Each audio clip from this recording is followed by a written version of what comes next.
Hola, muy buenos días. Muchas gracias por acompañarnos como ocurre semana a semana. Soy Diego Pietrafesa y estamos adelantando las noticias. En este segmento con un tema que nos viene obsesionando desde hace semanas y tiene que ver con qué es lo que está ocurriendo con la Argentina. Habida cuenta que uno escucha al gobierno y da un análisis optimista, como siempre nos gusta decir. ¿Qué gobierno va a dar un análisis negativo hacia el electorado? No hay ninguno. Pero bueno, no solo optimista, sino además sustentado en datos difíciles de mensurar. El gobierno dice, vamos bien, pero no nos damos cuenta. O ya nos vamos a dar cuenta. Y la oposición, como la gran mayoría de la oposición, por lo menos en estas tierras del sur, dice que está todo mal y que todo vamos a morir y que todo va a estallar. La verdad que en esos extremos es muy difícil vivir y es muy difícil pensar.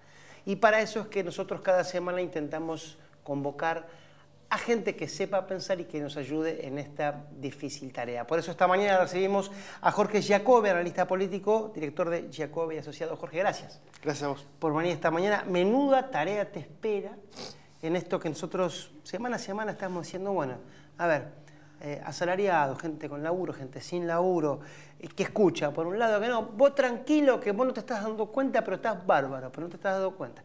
Y gente que te dice, no, vos estás muerto y te vas a morir de vuelta dentro de unos meses. Tiene que haber algo en el medio, Jorge. A ver, yo creo que hay un nudo en esta cuestión que tiene que ver, amén de con la realidad, y con si uno está de acuerdo con cuánta mano le está metiendo el gobierno al país. Con esto que digo, con la realidad, el problema está en la percepción de la opinión pública.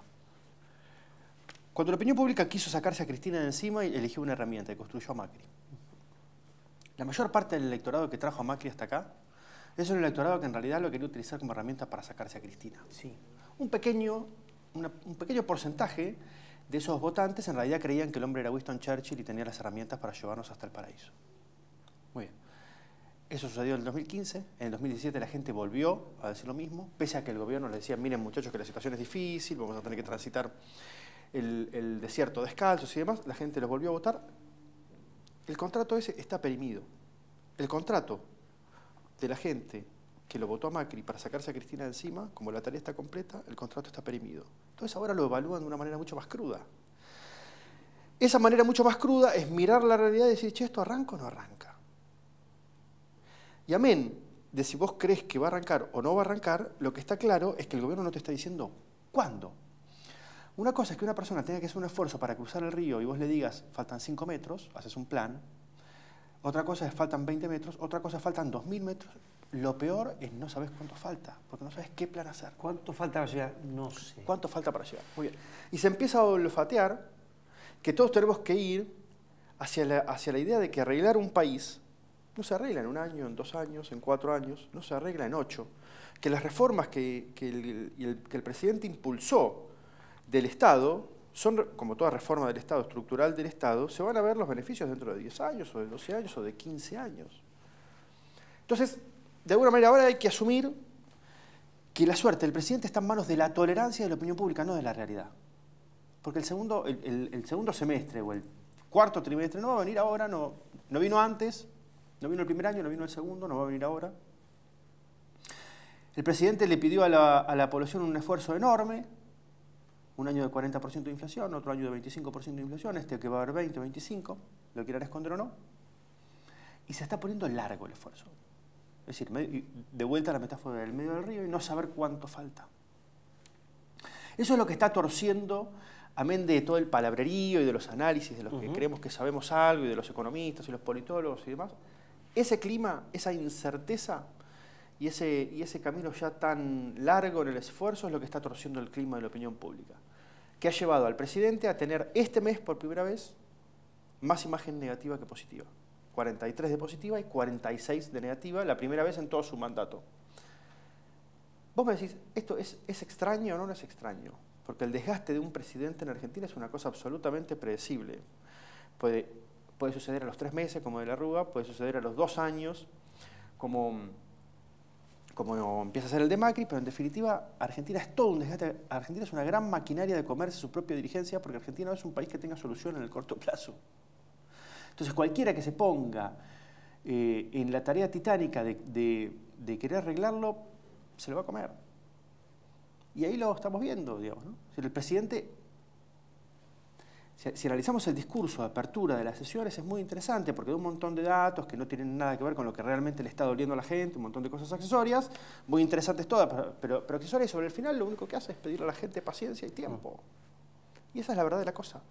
El tipo necesita paciencia y tiempo. Ahora, ¿cuánto?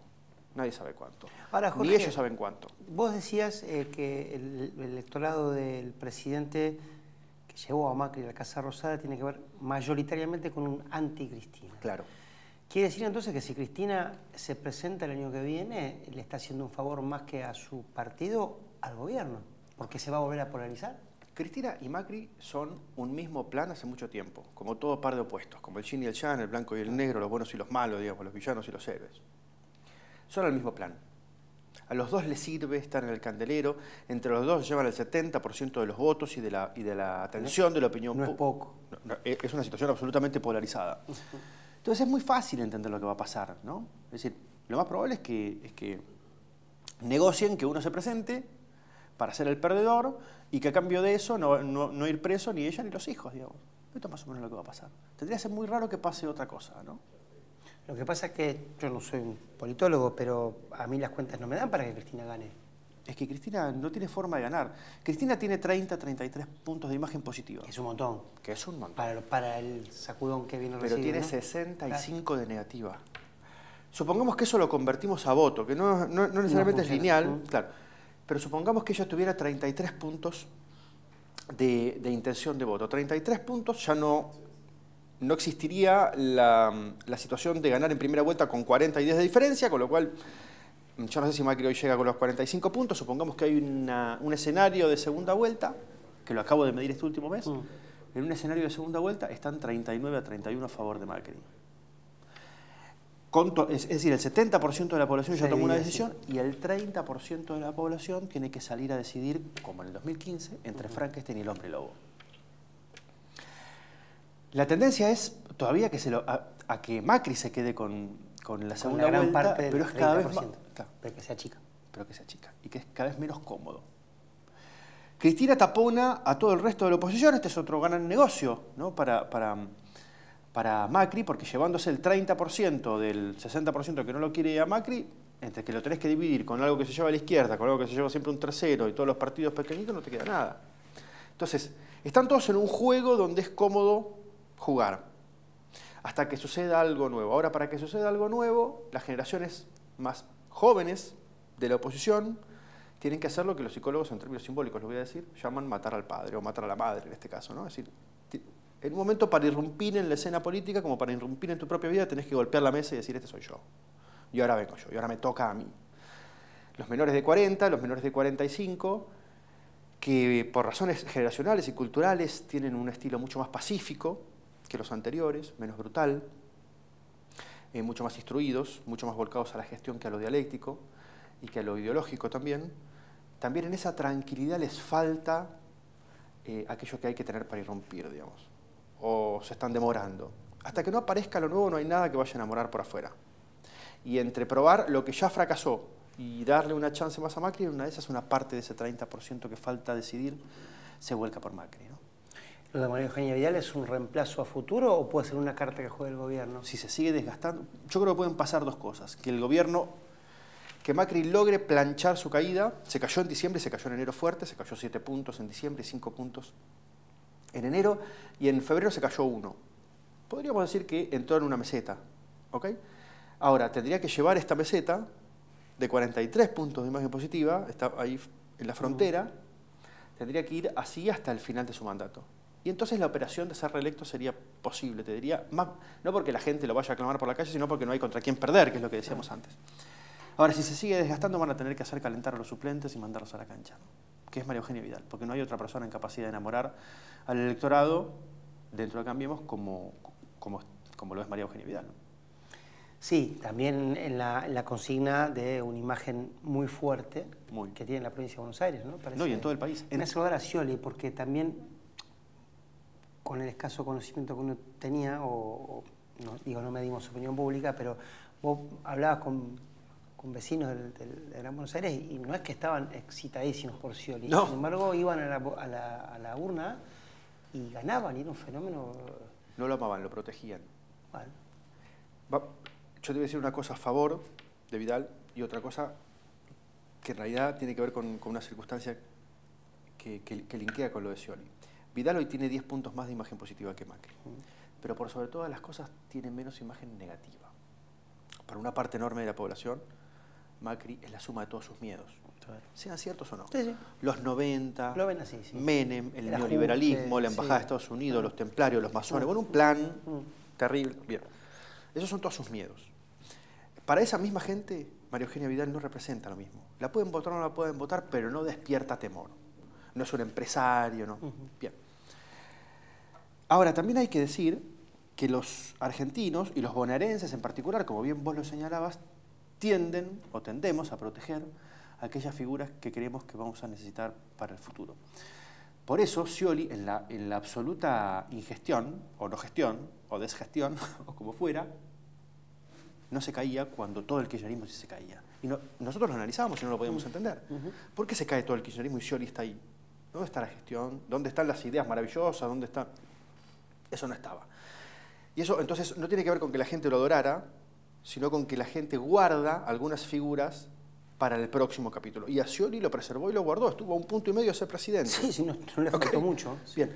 Entonces, con María Eugenia Vidal pueden estar pasando las dos cosas a la vez. Que una parte la proteja porque cree que la va a necesitar para el futuro y que otra parte la vea diferente a Macri. Entonces, sobre Macri sí está la imputación, sobre Macri está el temor, sobre Macri también está la responsabilidad de darle llave a este auto que no arranca, sobre María Eugenia Vidal no. Y del peronismo, esa gran entelequia, ¿matará al padre o a la madre o no se animará? Yo hablo en términos más bien generacionales que en términos de peronismo. Porque yo creo que la disputa por el Partido Justicialista o por el peronismo es como disputarse la gorra del capitán del Titanic, digamos, ¿no? Es decir, es la nada. Es conseguir algo que no te va a llevar a ningún lado. Hoy por hoy el 11% de la población se define peronista. No queremos entender, sobre todo los que hacemos análisis político, nos cuesta salir muchísimo de los viejos paradigmas. Hay alguien que dice que para pensar lo nuevo hay que pensar de nuevo. Y nadie quiere ver que el peronismo no existe más y que el radicalismo no existe más. Del mismo modo que el sindicalismo no es la columna vertebral de la nada, que no tiene el poder de movilización que tiene, que la iglesia ya no tiene el poder que tiene. Es decir, que las viejas instituciones que nos trajeron hasta acá pensando en la Argentina ya no existen más. Porque el cliente cambió. Ellos, por supuesto, quieren seguir vendiendo que tienen lo que no tienen. Pero en definitiva, pelearse hoy por el peronismo es pelearse por algo que no tiene nada que ver con el futuro. Y eso lo demuestra el kirchnerismo. El advenimiento del kirchnerismo es la sobreimpresión de un héroe posmoderno por sobre uno moderno, de uno en color por sobre uno en blanco y negro. Y ahí estuvo el éxito. Y por eso se llevaron a la juventud. Porque estaba mucho más actualizado, insisto, lo veías en colores. Muy bien, ¿para qué volver hacia atrás? ¿Para qué el sistema político, sobre todo los mayores de 60, siempre hablan de volver a, o de yo vengo de, es decir, hacen siempre referencia al pasado si la gente lo que te está diciendo es, muchachos, en el pasado no hay nada para recuperar? Hace unos años un hombre en un focus group decía una cosa muy interesante. Un hombre de mediana edad, de San Justo. Decía, mira, Jorge, en los últimos 80 años ya le prestamos el poder a los peronistas y a los radicales, a los civiles y a los militares, a más estatistas, a más liberales, a más de izquierda, a más de derecha. La inteligencia sumada de todos nos trajo hasta acá. ¿Qué es lo que hay en el pasado para recuperar? Esa es la pregunta del millón que no nos dejará dormir ni a nosotros ni a muchos de nosotros por largos años. Ojalá que la respuesta llegue pronto. Jorge, gracias A vos. por venir esta mañana. Gracias a ustedes también ahí. No se vayan, un corte y enseguida retornamos con el programa.